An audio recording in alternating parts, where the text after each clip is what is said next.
My name is Dan Marinick. I am the director of our products at ImageSoft. So all the products that ImageSoft makes internally for use for all of the different vertical markets, although I would say probably 75–80% of them are really more centered around government. So the True Filing, the True Certify, True Sign, i.Creator, iContent Converter, all the different modules that you may or may not use, all of those fall underneath my jurisdiction, I guess. And so if you have any questions, any concerns, feel free to try to find me later. I'm just going to try and hide. So Michigan eFiling and ECF. So we're going to talk about just what the state of Michigan has. Obviously, most of the courts in here and most of the people represented in here are all from Michigan courts. We do have some people that are coming from other places now, from Ohio and so forth. And eventually, I think this is going to get bigger. But we're going to talk really about Michigan e-filing, specifically how Michigan has chosen to go down, what it means to you as a clerk or a court with respect to how Michigan so far is going down e-filing. We're going to talk about True Filing as that EFM, so that center hub. It doesn't necessarily mean that we have the entire state as far as what the end users are going to see, but it's just putting in perspective and sort of explaining, I guess, what the architecture is somewhat, not too technical. And then we're going to spend really the last part talking about the changes that are not only proposed legislature changes that are impactful to e-filing, but also as you as a court and what it means for some of those changes. So I'm not sure if people are aware of the different House bills that are out there that are about to, well, they've been passed by the House, but Senate needs approval. And then updates to the Michigan court rules. So there are some Michigan court rules that are being changed, that are being amended. We'll go through some of those. And then ultimately, hopefully, we'll get to the end where we're talking about how as a court you can prepare. So the first thing is Michigan e-filing and ECF. So first, what is ECF? Does anybody here even know what ECF stands for? Electronic Case Filings. So the idea is that ECF, it's basically a framework of allowing different organizations to communicate with each other, and they're really communicating with each other through sort of a common language, and that's really all ECF is doing. It's basically saying you as a court, you're going to agree upon a specific way of communicating with the filers.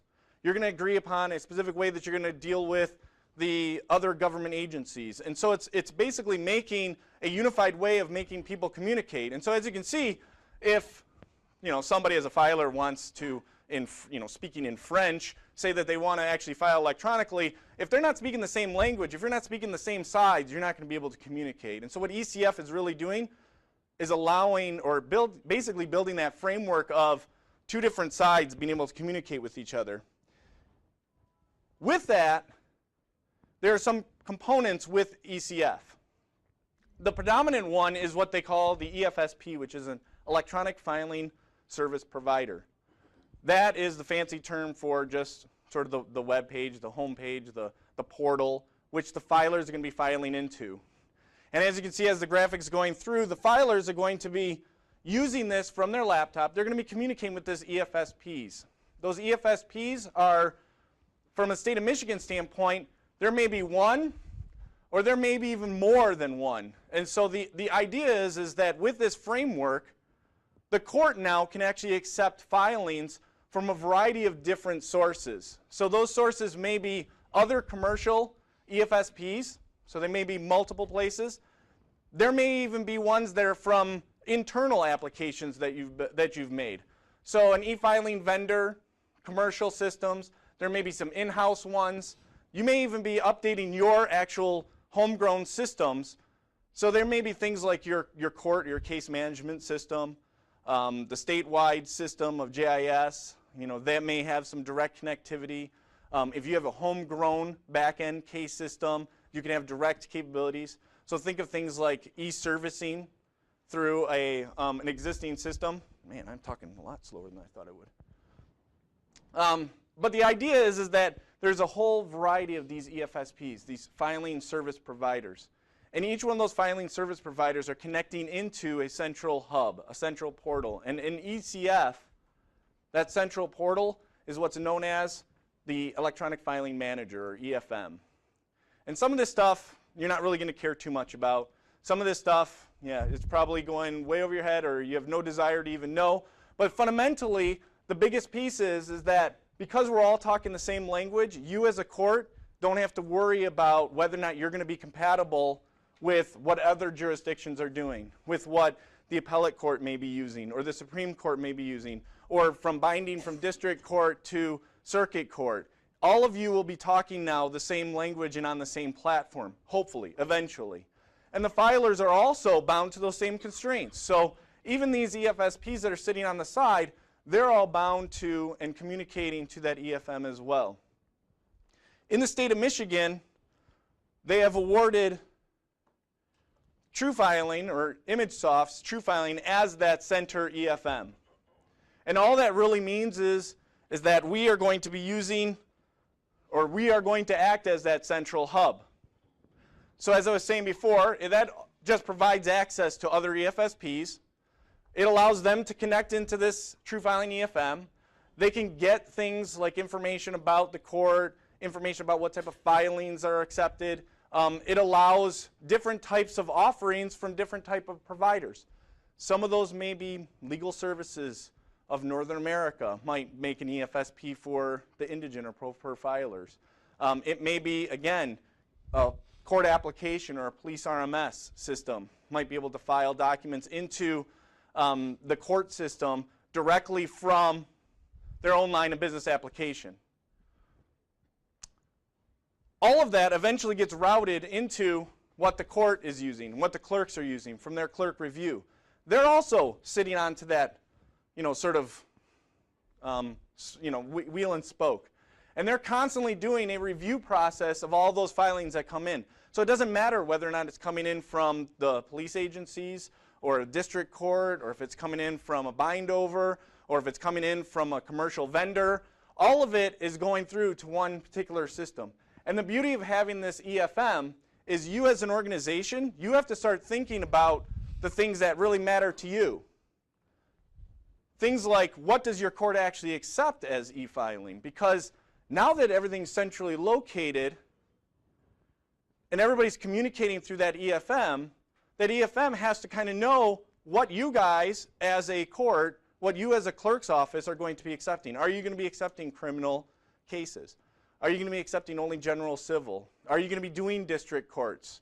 What are you actually going to be accepting, and what are your rules or guidelines behind it? And we'll get more into like sort of the state standards and what it means to actually set up those rule guidelines in a little bit. But that's one aspect of it, is sort of setting up what you will call your court policy. The other thing that the EFM does is after documents and after filings have gone through the entire system and after they've been approved, after they've already been paid for, and after they've already been file stamped, it sends out all those things like the e-service noticing. It also will export your filings to whatever line of business application you have. We'll get more into that as well. But basically what that means is that there's a fundamental time when the filing is done. When it's done through the e-filing system, and what do you do with that paper or that electronic document? You could print it, you could store it into your line of business app, and obviously in our particular world we'd prefer that it gets exported into like an on-base system. But it could actually have a different life cycle and actually go into other places. Any questions on any of this before I go? Yes? I just have one. Yep. You talked about the electronic filing manager as being the central thing. That's the thing that ImageSoft got the contract for. Right? Yep. But when, let's say we set up an e-filing system in our court and we're taking in documents, those documents don't necessarily go to the central e-filing manager, do they? The documents for approval will actually live in that EFM, the electronic filing manager, just for approval purposes only. It's not a system of record. So the clerk's office, the court, the county, they're still the system of record. The only thing that's living in that EFM is what we would call sort of like a transactional or just sort of a transient copy of that document. It's almost like equivalent to saying that the mailman, for instance, when somebody puts it in the mailbox and they deliver it, to the courthouse, that's really what e-filing is, and that's sort of what the EFM is acting as is sort of the postal office. All we're doing is just handing it off, but we know what method you want to expose. We know what you want to actually receive. We know what formats you're going to want it in. And so we tell the people who are going to, I guess, the post office, when they show up with their box, what the parameters are of how you actually want it. It will live in that EFM for a little bit of time, but ultimately that's where this export comes into play. As soon as the filing has been accepted, it actually gets pushed into whatever line of business app is living for its long-term storage. And so by long-term, I mean how it's going to be actually filed at the clerk's office. So in some counties, that might still mean printing it off, which we certainly hope doesn't. In others, it means exporting it into a directory where it'll be, sucked into another local line of business app. Some of them, it may actually live long-term in a state-hosted imaging system for the smaller counties that might do it. That's not necessarily available yet, but I know that GIS, SEAO, their long-term vision is to provide those types of add-ons to allow those smaller counties to be able to gain the efficiencies of having electronic filing and also to have electronic content management, but not have to have anything on premise. Yeah, so basically what it's saying is that there's a lot of things that the EFM is doing. Another thing is like e-servicing, so being able to actually do e-servicing. But it does beg the question, is e-servicing even legal? Because as of right now, you need to have a stipulation on a case in order for the parties to consent to it. And most of the stuff, as you can see, are even electronic case files even legal? Because they're not. I mean, right now, Michigan law has it that you have to actually have a paper copy. Anything that's on, disk or that's in a electronic copy is not considered a long-term storage of, or a viable copy of it. So really, fundamentally, the best thing that you can do is print it off. And even in that case, you have to have what the judge was actually talking about earlier, which is the courtesy copy going to the judge, which is the original paper copy. And so, as Judge Foster was saying, we want to get away from that. I mean, we don't want to live in a world where you're basically forcing the attorneys to do double the work, which is electronically filing it and then saying, oh yeah, well thank you for that copy, that made us more efficient, but when you show up in court, bring us the real paper because we need to do it, and oh by the way, we have to stuff that real paper and then put it in a drawer that we're never going to touch again. But that's fundamentally where we're at today. So that brings us to House Bills 4064 and 4532. Anybody up on their House bills? Anybody? All right, so proposed legislature changes. So House Bill 4064 and House Bill 4532 or whatever, they're very similar to each other. And fundamentally what they're doing is they're trying to knock down those barriers of really a House bill that was from 1961 that I guess sort of mandated, it was before my time thankfully, that mandated that paper was sort of king and microfilm was sort of like the next best thing. And so the idea is that the court now, through those House bills, as long as they write what is known as this plan, they can have other government agencies electronically transferring files back and forth. So they no longer have to worry about keeping or pushing the paper around. So if you are a prosecutor, for instance, you now can electronically push your files over to, or you will be if this passes through the Senate, you'll be able to push that over to the courts. The courts will be able to interact and push stuff electronically, legally, to do it. Right now, you have to get a local administrative order to do it. You have to get approval by the Supreme Court. And the Supreme Court's so sick and tired of having to do this on a one-off that they're now doing the proposed legislature changes. With that, though, you can charge the public. They're basically saying it's considered an enhanced access fee. So with a nominal fee, you can actually charge them. But you can't charge other government agencies. So as you can see there, the police officer is allowed to get and interact with the system for free, but you're not allowed to charge, but you can charge the public. The key piece is that in the arrangement and in the agreement between the courts, between the government agencies, you need to specify, and you will be required to step through and say what are the parameters of which you're able to do this communication.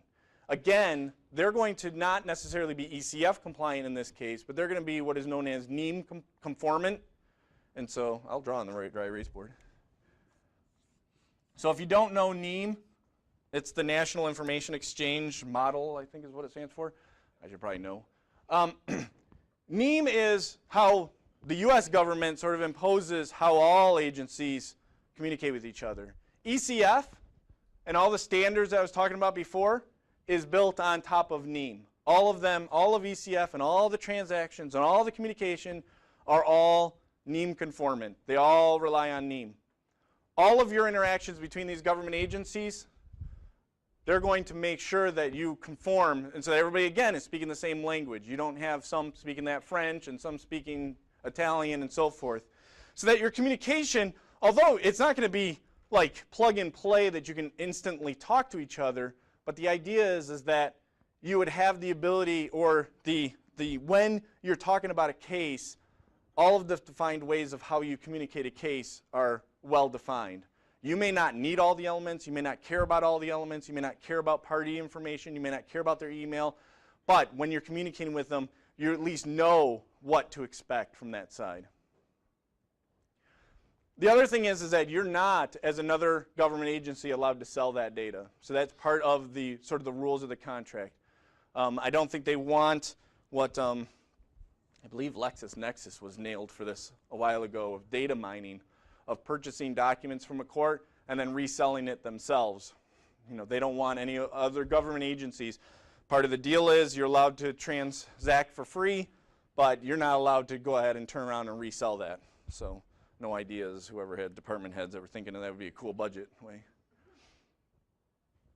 So what's the definition of reasonable fee, I guess? And so that's another thing that they're trying to change too. If you look at the way that the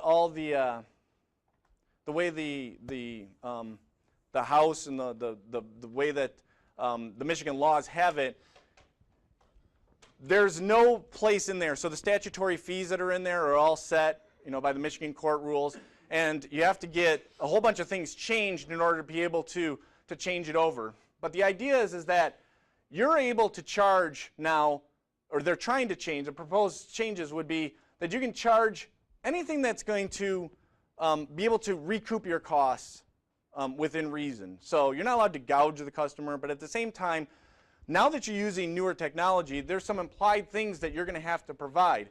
Whether or not you're saving to these other types of devices, the long-term storage of those devices, any of the things, you know, there may be some public access terminals that need to be procured. Your law library may need to be converted over. But you're allowed to provide all of those, but as long as it's all just for a modest fee. That fee can cover any of the hardware changes, staffing changes that may be in there, any software, any maintenance, any of those types of things. But it's not meant to be sort of like just a cash cow money grab type thing. The big thing with that is it puts the power actually in the Supreme Court justices' hands rather than in legislature hands.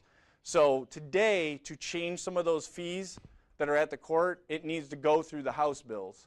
They are now changing that so that it can actually go through the Supreme Court justices. So the Supreme Court justices will now be able to, I guess, legislate from the bench what fees are deemed appropriate at the time, and they don't have to keep going back to the legislature, which I have my own thoughts on that.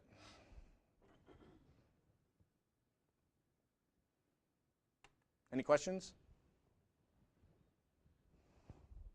This next one is the big one. So this is, it's now requiring SEAO to establish and maintain record management things. So this gets back to SEAO, the Supreme Court, you know, their administrative office. They are now allowed to change the policies themselves. If you look at the 1961 bill that was out there that mandated, that paper was in there, it had some rough, you know, literature in there about specifically it had to be paper, it had to be this, it had to be that, it had to be this, it had to be this many years, it could only be a probate judge, and blah, blah, blah. They are now changing it so that the Supreme Court can now set those. So it basically says whatever the Supreme Court says is the good way of setting or, you know, keeping it. this electronic case files, it may be legal soon. It may be legal to keep those files around now with this bill changing. So the key piece here is though, it depends on how the ingestion point is. If it was paper as originally, there's still some question as to whether or not scanning that means you can destroy the original paper. But it does clearly state that if the Supreme Court believes that that's the way it could be, then you're good. But the original, the thought is that anything that's electronically filed or anything that's transferred through government agencies electronically rather than through paper, that those are good. Those are official records. You don't need to keep a printed copy. If something never was paper, there's no reason to ever bring it into paper. And so that's sort of the key takeaway with that. That's the proposed changes from a House bill standpoint. Really the only difference between the two House bills that were listed on there, one of them had provisions about probate judges. Apparently probate judges were the actual keeper of probate documents, and now they're going to give it to the clerk, which is consistent with the way the rest of the courts sort of operate. So not sure why they really have two different ones, but one was almost like a subset of the other. So the updates to Michigan court rules. So these are right now up for public scrutiny. Is that the right way of putting it? How does it actually go? Yeah, there you go, public comment. I like the word scrutiny better. So if you have any comments on these, feel free to go ahead and comment on the website. I could probably get that to you afterwards. But the idea is that and I'm going to go through some of these, some more than others, but really Michigan court rules, they're changing some of the stuff and they're adding a whole nother section on just electronic filing specifically.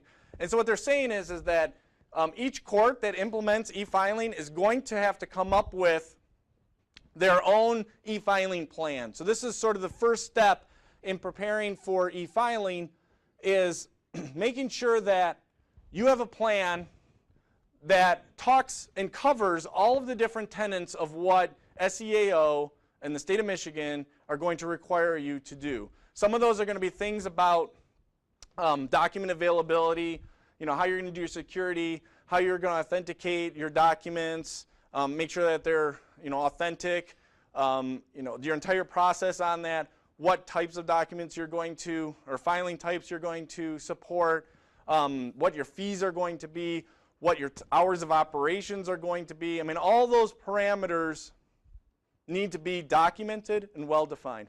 In the past, this was almost equivalent to what your local administrative order is. So for those of you that are doing e-filing that have gone through that process, that's pretty much what they're going to make you do, is document it.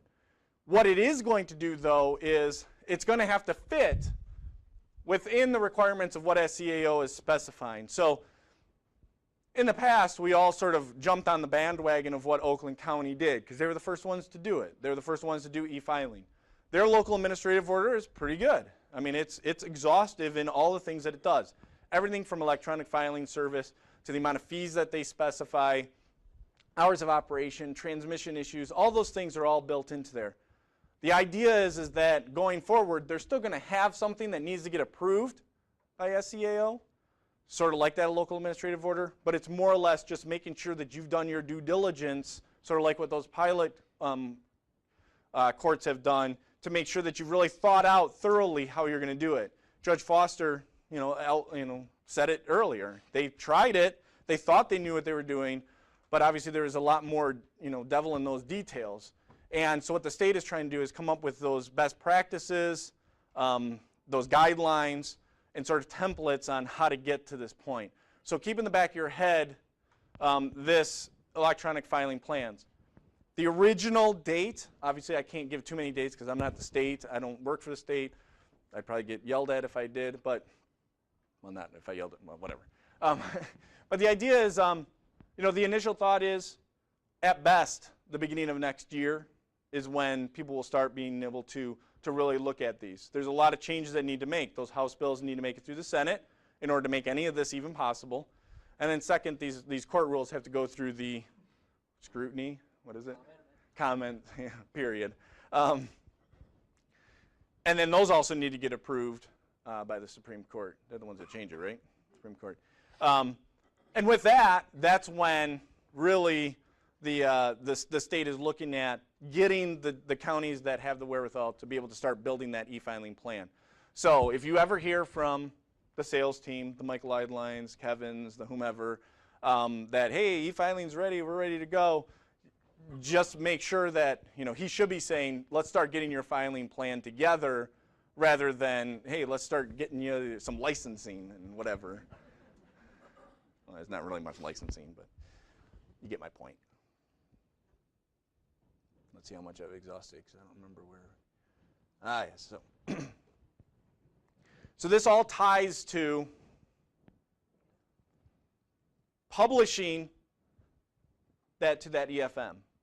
Because your plan's only as good if you're going to have it internally, but the idea is that that plan has to be published to the EFM so those EFSPs know how to communicate with you. There's an aspect of it that's going to be so there's an aspect of what you publish that's going to be human readable. There's an aspect of what's going to be published that's going to be the machine readable. So like I said, there's going to be things about your hours of operation and things, but that's going to be on two different sides. The programming and the EFM has to know how to timestamp things, but then the human side, the EFSPs, need to know how to display that to the end user so that when an EFSP, if I'm going to a filing system as a lawyer, I need to be able to say, okay, what are my expectations for this court? Because it may be different than the court next door. If the state had its way, they would like to mandate that everybody does it at 5 o'clock, but there are some that want to do it all the way up to 11:59, and there are some that want to do it to 3:30 or so, or but the idea is you have to publish that so that the systems and all the processes know what it's doing.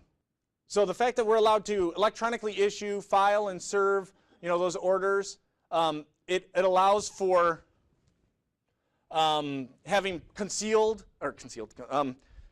confidential information or sealed documents even being able to be e-served. So there's a lot of rules and a lot of changes within that as well. So it basically puts that e-servicing to being, in that category of now being legal. Some other ones, transaction fees. So again, we talked about the fact that the House bill is now changing it to make it actually legal to change it, but then there's also a Michigan court rule side that allows the courts to actually be able to impose some of those. So whether or not you're allowed to do it is one thing, but then the other side is what does it actually mean? And again, it's really just talking about that those transaction fees have to be approved by SCAO. So your e-filing plan is going to have what fees you're going to do. There's a lot of debate always on fees, every conversation. And it gets back to even those pilot systems. Some of those are going to be subject to these conditions. And the idea is, what is considered reasonable? Credit card processing. The credit card companies can change the rates any minute. They could actually change the rules on any vendors. But you have to remember that it's only enough to cover the costs. I know that one transitions fast. So the idea is that you're allowed to specify whether or not you're going to accept those credit cards and what types, if you're going to have line of credits, if you're going to have the escrow accounts, fund transfers, even as far as being able to just show up with cash at the counter in good faith. All those things, but it's all centered around those transaction fees. Again, if you are one that is in one of the grandfathered ins, you may be subject to some of those changes in light of what the statewide system is going to be. So I believe that most of them fall suit. I know that, for instance, is anybody here from Wayne County? Because Wayne County, I don't believe they even take Visa. Is that what they don't take? Or they don't take one of them because the fees are just outrageous. And they flat out said, the word reasonable might not even be reasonable enough when you're talking about credit card processing. The good news with this, though, is that the EFM is going to provide part of what ImageSoft and what TrueFiling as an EFM provider does is we actually are the ones that are collecting those funds for even the EFSPs. So the EFSPs, they may charge some additional transaction fees, again, must be reasonable, but they may charge some, but all of the credit card processing is actually going through the EFM. So again, as a court, you're getting one dump of your money regardless of where it's coming from. Again, government agencies don't have to pay the commercial vendors, the EFSP, the filing people, they may be charging different amounts based on the features and the type of offerings that they have at their EFSPs. But all of that, eventually gets pushed down. So you as a court, you're really only interacting with that EFM for that financial side of things. All right, so signatures. So this has always gotten dicey before too. So obviously in the good old days, you had your little pen out and you signed it. Well, that doesn't work very well in an electronic world. And so there have been some conventions of things that have gone on. Luckily, PACER, which is the e-filing system for the federal government, has been doing this for a long time. They're not requiring people to have pen and paper and pencil anymore. And they've actually adopted the pattern of being able to sign a document using that the nomenclature of that /s/ and then the person's name. And as long as whoever is creating that document, and as long as there's appropriate authentication and validation that the person who actually sent it is that, if a motion is signed with a hand signature, or if it's signed with the /s John Doe, it does not matter either way. They're both considered to be signed documents. Let's see. Now, the key part here is, if you have one that has been hand signed, you must, according to the Michigan court rules, as they stand today, as a lawyer, keep that, because if anybody calls for it or requests it or demands it, then you do have to produce it. So part of it is they will deem both of these as being valid signatures, but you must provide that paper version upon the court's request. So it behooves you as an organization to sort of demand or dictate that you don't keep around the paper anymore. You don't want to keep around the paper. You don't want lawyers to keep around the paper. And so again, if you can get away with not having anything hand signed, then you don't have to worry about keeping around that paper. Any questions on the signatures?